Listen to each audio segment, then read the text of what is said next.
Okay. అంటే ఇన్ని సినిమాలు చేశారు. మీ ఫేవరెట్ హీరోయిన్ ఎవరు?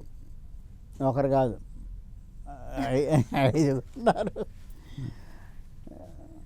విజయశాంతి, సౌందర్య, తర్వాత మన ఎవరు బెస్ట్ యాక్టర్ సాయి పల్లవి.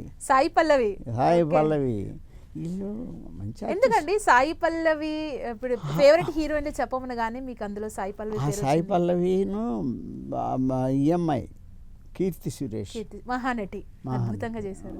నలుగురు మంచి ఆర్టిస్టులే. ఎవరి క్యారెక్టర్ వాళ్ళు చాలా బాగా చేస్తారు. వాళ్ళు సూటబుల్గా ఏదైనా దాన్ని ఫిట్ అయ్యి చేయగలరు ఆ ఆర్టిస్టులు వాళ్ళు. ఇప్పుడు సాయి పల్లవి గారు కూడా మంచి హిట్ లో ఉన్నారు. తండేల్ కూడా రిలీజ్ అయింది. అయ్యో మంచి హిట్ టాక్ తో ముందుకెళ్తారు. బాగా మంచి ఆర్టిస్టులు. ఇప్పుడు ఉత్త డాన్సర్లు కాదు వాళ్ళు, మంచి ఆర్టిస్టులు కూడా. ఇది అమరన్ చూసారా? సాయి పల్లవి చేసిన అమరన్ చూడలేము, నిన్ననే కదా రిలీజ్ అయింది. తండేల్ నిన్న రిలీజ్ అయింది. అర్జెంటే ఉంది. ఇప్పుడే చూడండి, నేను ఎప్పుడు కూడా సినిమా వెంటనే పోయి చూడను. 4-5 రోజుల తర్వాత బాగుంది అనుకున్నప్పుడు నా ఇంటి పక్కనే థియేటర్ ఆర్కే, ఆన్లైన్ బుకింగే కదా, బుకింగ్ చేసి వెళ్ళిపోతాను. నేను నా పెద్ద కొడుకు చిన్న కొడుకు రోగం తీస్తాను. కీర్తి సురేష్ గారి గురించి చెప్పారు కదా, మహానటి సావిత్రి గారి బయోపిక్ ని చేశారు, చాలా అద్భుతంగా చేశారు, మంచి ప్రశంసలు కూడా వచ్చాయి. మీరేం చెప్తారు? సావిత్రి గారి క్యారెక్టర్స్ చేశారు. చాలా బాగా చేసిందమ్మా, చాలా బాగా చేసింది. అసలు ఆ క్యారెక్టర్కి సూటబుల్గా ఆ డైరెక్టర్ని హ్యాట్సప్, డైరెక్టర్ని మెచ్చుకోవాలి. ఆ అమ్మాయిని సూట్ చేసుకున్నారు, ఆ అమ్మాయిని సెలెక్ట్ చేసుకున్నందుకు నాగశ్విన్. అందువల్ల ఆర్టిస్టులు ఉన్నారమ్మా, బయటికి తీసుకొచ్చి డైరెక్టర్ వాళ్ళని మోల్డ్ చేసుకోవడంలోనే ఉంటుంది.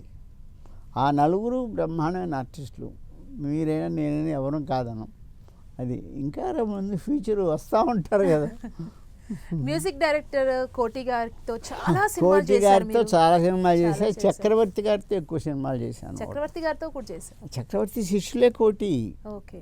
చక్రవర్తి శిష్యులే కోటి, వందే మాతరం, వీళ్ళందరూ చక్రవర్తి గారి శిష్యులు. చక్రవర్తి గారు చాలా సినిమాలు చేశాడు. ఇది అరుణకిరణం నుంచి చాలా సినిమాలు చేశాడు. అంటే ఒక డైరెక్టర్గా సక్సెస్లు మాత్రమే కాదు, ఫెయిల్యూర్స్ కూడా ప్రతి డైరెక్టర్కి ఉంటాయి. సక్సెస్ అయినప్పుడు ఎలా ఉండాలి, ఫెయిల్యూర్లో ఉన్నప్పుడు ఇంకా అంతకన్నా స్ట్రాంగ్గా ఉండాలి. అంటే ఫెయిల్యూర్ అయినప్పుడు ఎందుకు ఫెయిల్యూర్ అయిందనేది తెలుసుకొని అలాంటి పొరపాటు మళ్ళీ చేయకుండా చేయాలి. అంతకంటే వేరే దారి లేదు. ఇప్పుడు మంచి సినిమా తీసినప్పుడు తెలియదమ్మా, ఫెయిల్యూర్ సినిమా తీసినప్పుడు ఎందుకు ఫెయిల్ అయింది, ఇది పలానా దానివల్ల కదా అని తెలుసుకొని నెక్స్ట్ ఆ తప్పు చేయకుండా వెళ్ళాలి. అది అంటే ఇప్పుడు అంటే ఒకప్పుడు సినిమా ఫెయిల్ అయినా కానీ మళ్ళీ అవకాశాలు రావడానికి కొంత టైం తక్కువనే పట్టేది. బట్ ఇప్పుడు ఈ రోజుల్లో అంటే అప్పుడు నాకు ఆ ప్రాబ్లం లేదమ్మా. సంవత్సరానికి 3 సినిమాలు ఉండేవి. డైరీలో ఫిలప్ రాసుకునేవాళ్ళు డేట్లు. ఈ 15 రోజులు 20 రోజులు వీళ్ళకి, ఈ 15-20 రోజులు వాళ్ళకి, ఆ 15-20 రోజులు వాళ్ళకి ఒకటి. మధ్యలో ఒకటి అలా ఫెయిల్ అయినా కూడా 2వ సినిమాకి వెళ్ళిపోయేవాళ్ళు. హిట్ పడేటప్పుడు 50 సినిమాలు చేయడం ఎట్టా ఉంది. అంటే సినిమాలు కూడా అప్పట్లో చాలా తక్కువ రోజుల్లో కంప్లీట్ చేసేవాళ్ళు. ఇప్పుడు సంవత్సరాలుగా కాదమ్మా, తక్కువ రోజులేం కాదు. ఇప్పుడు చిరంజీవి గారు, వెంకటేష్ వాళ్ళతో 50-60 రోజులు దాకా చేసేవాళ్ళం. మిగతా సినిమాలు 40-45 అట్లా చేసేవాళ్ళు. 10-15 రోజులు తేడా అంతే తప్ప. ఇప్పుడు మనం తీసిన సినిమా కూడా 40 రోజుల్లో తీసాం మేము. అందువల్ల అంటే వర్క్ మ్యాన్షిప్ అందరూ యూనిట్లో ఏ తేడా లేకుండా, ఏమి డిస్టర్బెన్స్ లేకుండా అమ్మాయి కాపురం తీస్తూ ఉండగా సడన్గా ప్రేమచంద్ యాక్సిడెంట్లో చనిపోయాడు. సినిమా ఆపేసాం 3 నెలలు. తర్వాత మళ్ళీ మొదలుపెట్టాం. ఇలాంటి మనం ఊహించని, ఇప్పుడు వర్షాలు వచ్చినాయి, అవుట్డోర్ ఇల్లు వర్షాలు వచ్చినాయి, ఏం చేస్తాం. అందువల్ల మన ప్లాన్ ప్రకారం వెళ్ళదు అది.